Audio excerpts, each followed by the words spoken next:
What's up, guys? So today we are getting ready to do our Christmas beer.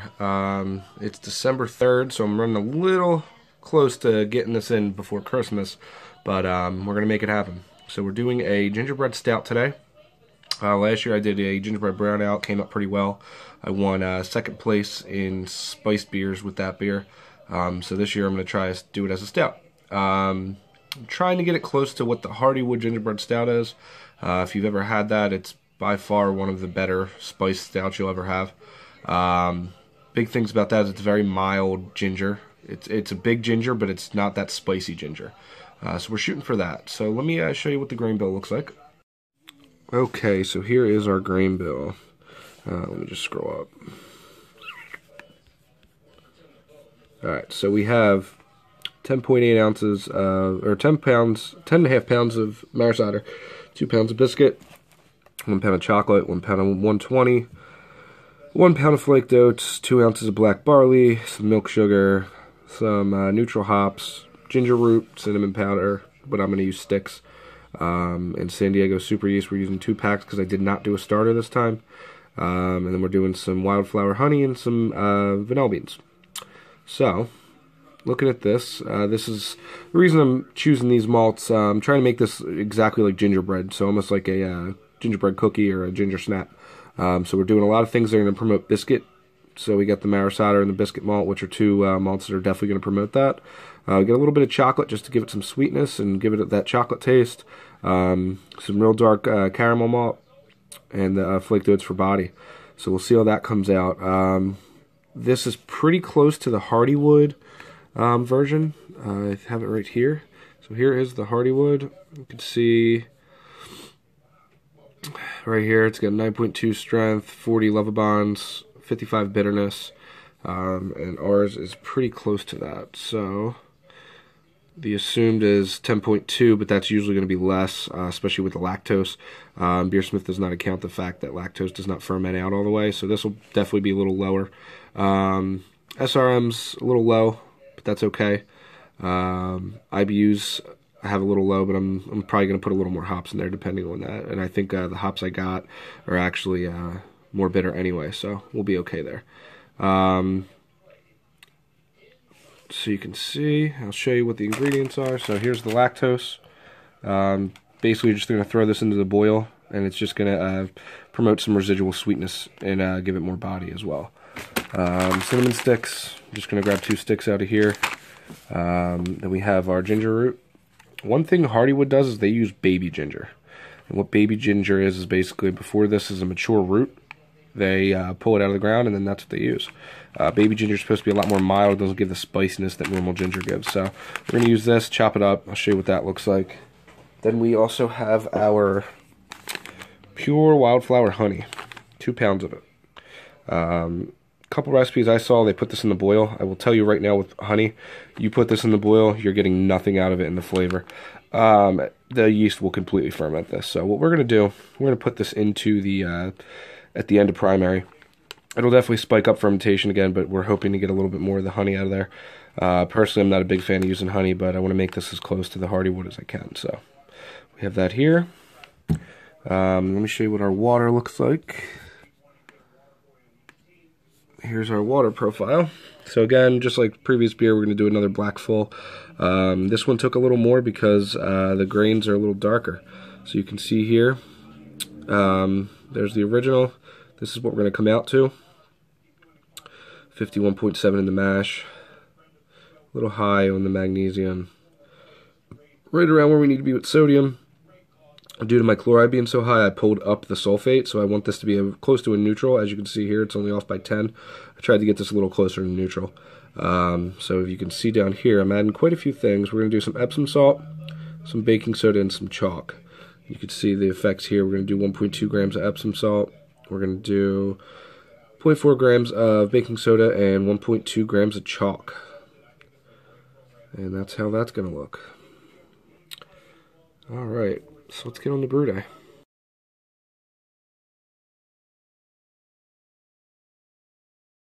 Okay, we just got past the hot break. We're going to add our lactose in.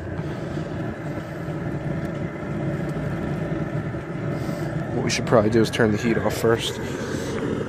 Alright, so I turned the heat off so we don't scorch on the bottom.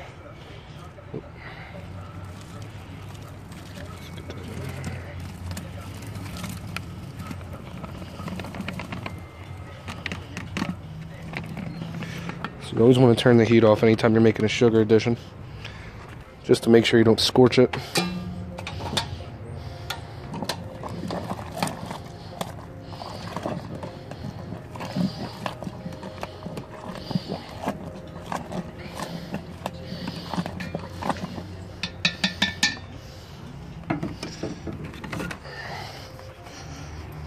Turn the heat back on.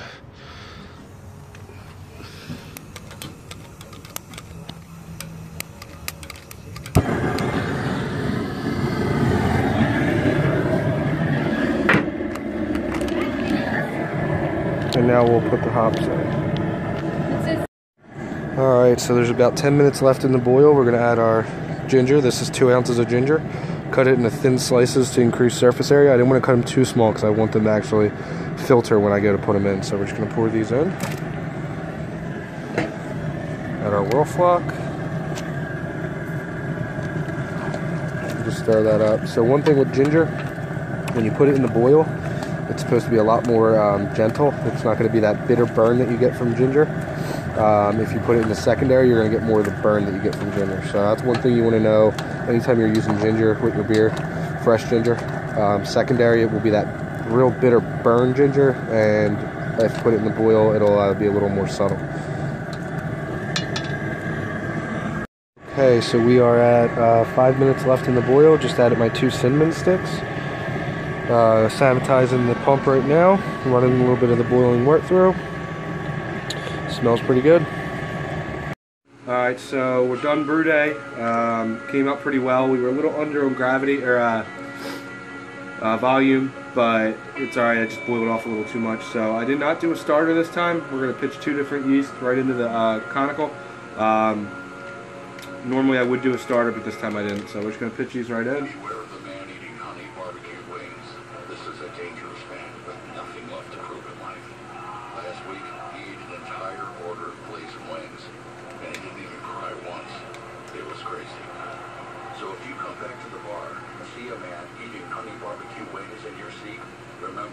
Alright, good, and then you can see we set it, we already have it down to 68.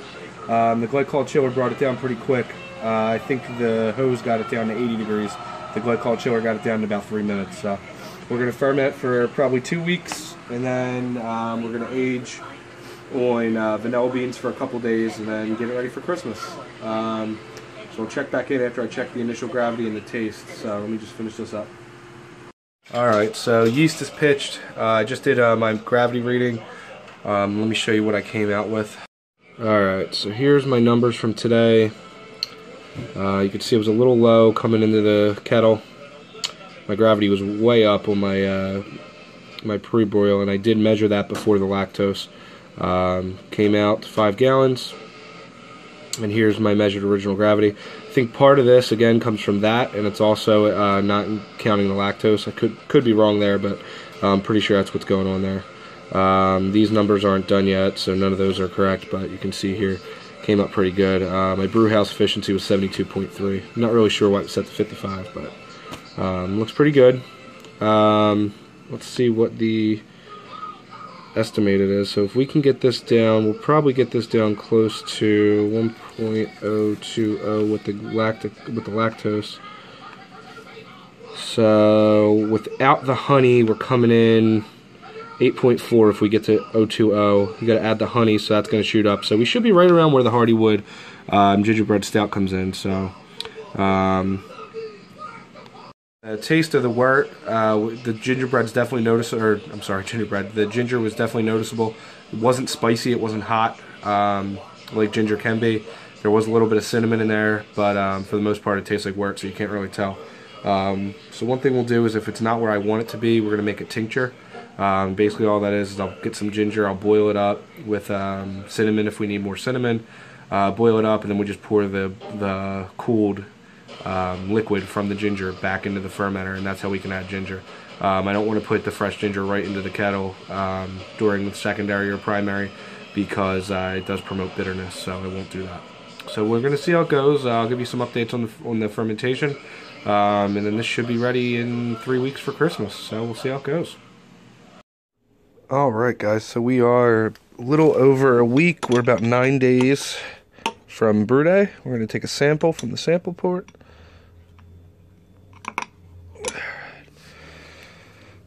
So looks pretty good. Let's taste this and see how it goes. Alright, so smell, I'm getting a lot of ginger, a little bit of cinnamon, some chocolate in here. Let's see how it tastes.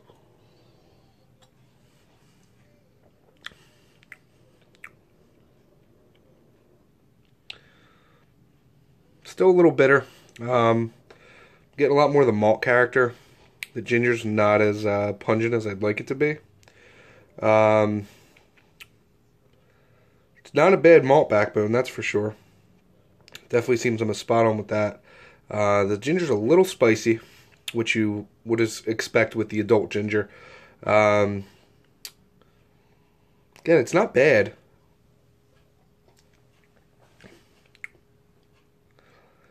This might taste a little better once it ages a little bit. And once I get the vanilla in there. I don't think I'm going to add any more ginger. We'll see how this one goes. We'll let it ride out. It's definitely drinkable.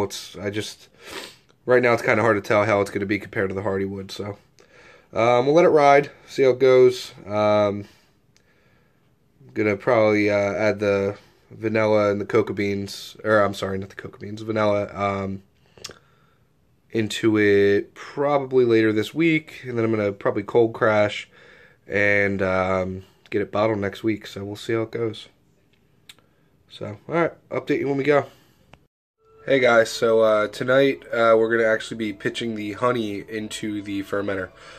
So what I'm doing, since I'm using the conical, I am not going to dump any yeast yet, just so we get a little bit of fermentation. Then I'll probably cold crash in a day or two, that way it doesn't eat up all the honey. And we'll see how it goes. So let me show you what I'm doing right now. Okay, so what I'm doing right now is I currently have 2 pounds of honey. You can see, I don't know if it's hard to read. So you can see we have pure Wildflower honey. This is the brewer's best version. Picked this up at my local homebrew shop. This is 2 pounds of honey. What I'm doing now is I have this soaking in warm water. What I'm basically trying to do is I'm just trying to get this honey to warm up a little bit, just so it's not as viscous. And what we can get is it to kind of pour out a little more so we get most of it out. So you can actually see this honey, since it is designed for brewing, for meads or beer, you can see it actually has the gravity on the label. So they do it in, it looks like, I don't know if it's parts per gallon or what, but I'll have to look that up. But it does give you a gravity, and honey is mostly fermentable. So I have this here. We're gonna let this sit for about 10 minutes just to get this a little more viscous. You can see the bubbles already moving a little quicker. That's a lot quicker than most honey will. So it's getting there.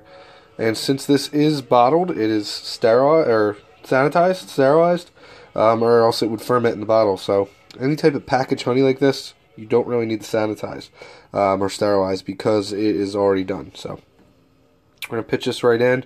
So let me let this warm up, and then we'll go from there. Okay, so we have our honey. You can see if you just look at the bubble, it's moving a lot more smoothly, so it'll pour a lot easier. So let's take a look inside the fermenter. See what we got. So you can see fermentation looks pretty much done. No signs of infection. So what we're going to do is we're going to get this honey in there. So let me open this up. Okay, so we just got done sanitizing the lid. We're going to try to pour this in without hitting too much of the coils. So let's get this in.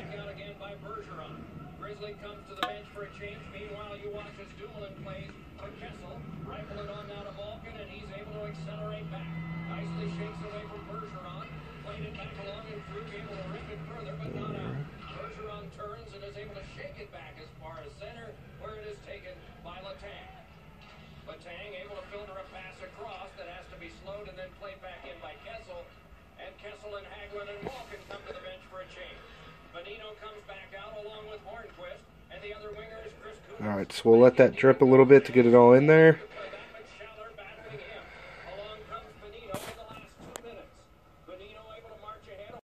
Okay, so we got a little sample. Definitely make sure anytime you add honey or anything post fermentation that's going to kick up fermentation again, or add sugars, you definitely want to make sure you get a sample beforehand. So you can see in the sample we still had some yeast floating around. That's fine because it's still in primary.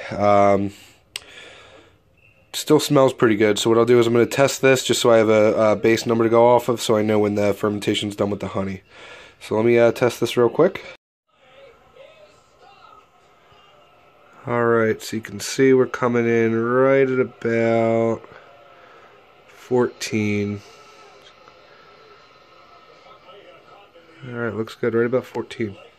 Remember, anytime you're using a refractometer post-fermentation, you need to account for alcohol in solution. So what I use is I just go in Beersmith, and there's a tool in there that gives you a refractometer adjust. You need the original gravity of the wort before fermentation, and then you just got to put in the bricks and it'll spit out a number. It's pretty close to what it should be. There's also a couple equations out there that are a little more advanced than I like to deal with, so I just use the tool online.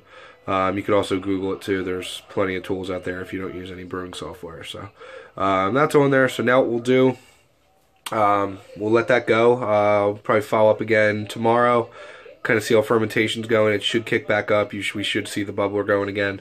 Gonna let that go for maybe 24 hours, and then we're gonna cold crash and then add vanilla beans. So I'm gonna get those sanitizing. I'll show you guys how I do that.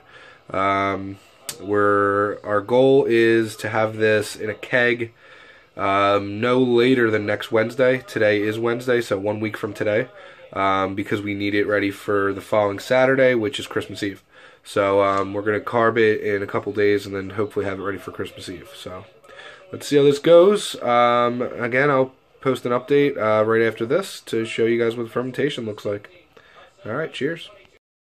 So we are 1 hour after pitching the honey, and our fermenter is already showing some activity.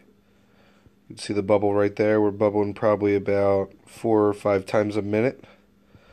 This is only 1 hour after pitching the honey, so that was pretty quick.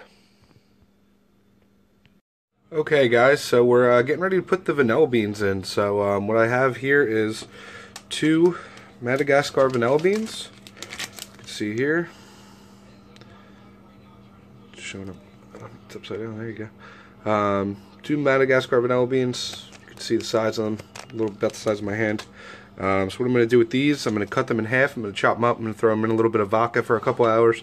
And then I'm going to throw it right into the fermenter. So let me show you this.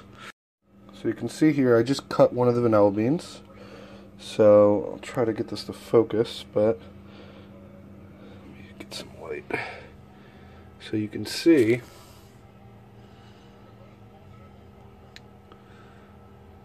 all that black stuff in there. It looks like a little bit of seeds or gunk. That stuff you want to take out of the vanilla bean. So what I'm going to do with that is I'm going to use a spoon. I'm going to scrape all of that out, and then I'm going to cut the vanilla bean down into pieces. So let me do that and I'll show you what that looks like. Okay, so you can see there most of the black stuff I took out. That's about all that came out of one bean. I'll show you what the inside of the bean looks like. So now you can see none of the black stuff inside the bean at all. Nice and clean. So what I'm going to do is chop this up. I'm going to work on the other bean. I'm going to chop this up, put it in vodka for about 4 or 5 hours just to sanitize it. And I'm just going to throw that right into the fermenter. Alright, so we're looking at about 5 hours later. You can see my vanilla beans soaked in the vodka. It smells pretty good. So what we're going to do is we're just going to put this right in.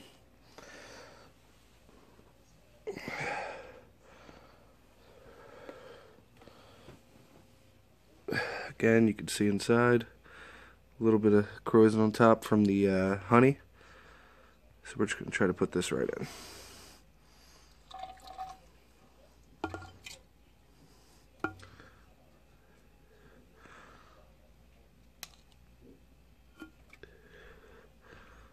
Alright, so now we're going to cold crash this and get this ready. We got to get this in the keg by Wednesday, and today's Sunday, so I'm going to close this back up and get it going. Alright, so we just put the vanilla beans in. I just wanted to go over a couple quick things when using any type of vanilla or anything like that that you're going to do in a vodka. So one thing you can do is like I did tonight, I just tried to sanitize it. I just get the vanilla beans in for about 5 hours and then throw them in. And just enough to kill any nasties that are on there, bacteria, whatever. And just get it in there. So what I'll basically do with that is it's going to sit a little longer and it's going to try to absorb some of the flavor from the beans. Another thing you can do is just make a tincture. And basically what that is, you would just leave the vanilla beans in the vodka for maybe a couple days, just so you're going to extract all the flavors out of the vanilla into the vodka, and then you would throw the vodka in. You can also do it with boiling water as well, but you may extract some of the tannins or astringency from that. So vodka is usually the easiest. You could also use bourbon, whiskey, rum, any other flavors that you would like. I use vodka just to keep it flavorless. So that's just a note. Anytime you're going to use anything like cocoa nibs, vanilla, really anything you're going to throw in post-fermentation that needs to be sanitized. If you're going to use fruit and you're doing like a sour, you won't really need to do it because you want those bacterial properties, so that way it gets the souring. But if you're doing a clean beer and you don't want any of that, that's just one way to do it. So I did take a sample prior to putting the vanilla in. There's some yeast in the sample. I don't know if you can see it.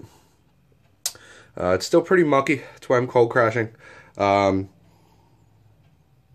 smell is a lot of ginger. I did actually get my hands on a 2016 Hardywood Gingerbread stout, so I'll compare to that. But from my memory, this is a little more on the ginger side. So that could just come from the fact that I used the full-grown adult ginger rather than the baby ginger. I do get a little bit of the cinnamon, not much though. And then the taste, I already took a taste, I'll drink it again. Taste, you definitely get some of the honey, which is surprising because usually I don't like using honey post-fermentation because it's just a very expensive alcohol increaser. It's really not going to promote much flavor, but I did use 2 pounds of honey, which is more than I've used in the past. So you do get a little hint of the honey. There's still some yeast in this, so I think I'm still getting some of the trub or some of the yeast, so it's still a little bitter, but I'm sure once I cold crash this out, it's going to taste a lot better once we get the honey in there as well. So so we still got another 3 days till I keg this. Saturday's Christmas Eve, so it needs to be ready for Christmas Eve. I have a couple ways of carbonating, then I'll get that done quick. But my goal is to get this in a keg by Wednesday night. So we got exactly 3 days from today, so we'll see how it tastes with the vanilla. I got the cold crashing going now. I just started the glycol chiller and we're already down 4 degrees, so I will post a video later on to show you guys a full time lapse of how long it takes to cool this with the glycol chiller, so be on the lookout for that if you're interested. In the meantime, I'll follow up on kegging day.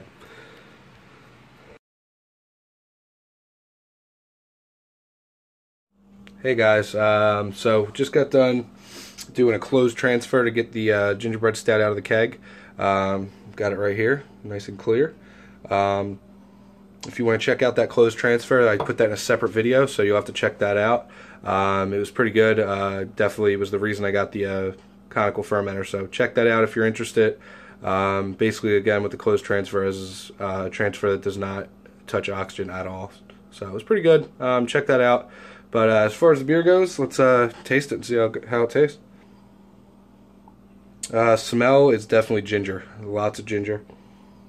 Not overpowering though. It's definitely more along the lines of a gingerbread than it is along like a ginger ale. Get a little bit of the vanilla, some chocolate, some biscuit. Oh, taste is good. Oh, that's good. I can't wait to see what this tastes like when it's carbonated. But this is just out of the keg, and it tastes phenomenal. So I'm going to carbonate this, hopefully have it ready. Today's Wednesday. Saturday is Christmas Eve, so we're going to hopefully have it ready. So I'll do one more update before I post the video, just to get the finished product. But I can tell you right now, so far, 2 thumbs up. Can't stick the other thumb because I'm holding the camera. But so far, so good. So I'll post an update right before I post the video. Alright guys, so we have our final product here, nice and carbonated. We actually also have the actual Hardywood Gingerbread Stout, the 2016. Tasting it right now. So, just a little comparison. Right off the bat with smell, my version, a little more vanilla, almost like a butterscotchy type smell to it. This has changed. I mean, we're now December 28th, so a couple days after Christmas. I did have this Christmas Eve like I planned. It was a big hit. But in comparison to the two, the actual Hardywood version actually isn't as aromatic as you'd think. So it's not too much of a difference. But my version is definitely a little more vanilla. Try the taste out. So right off the bat with mine, a lot of vanilla, some cinnamon, ginger. The ginger is actually a little more muted than I would like it to be.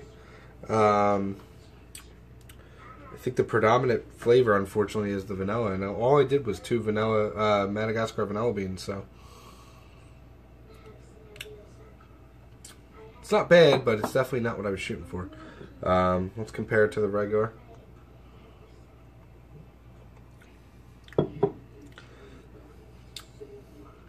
So with the actual Hardywood, a little more ginger, almost like a ginger, similar to like a ginger ale.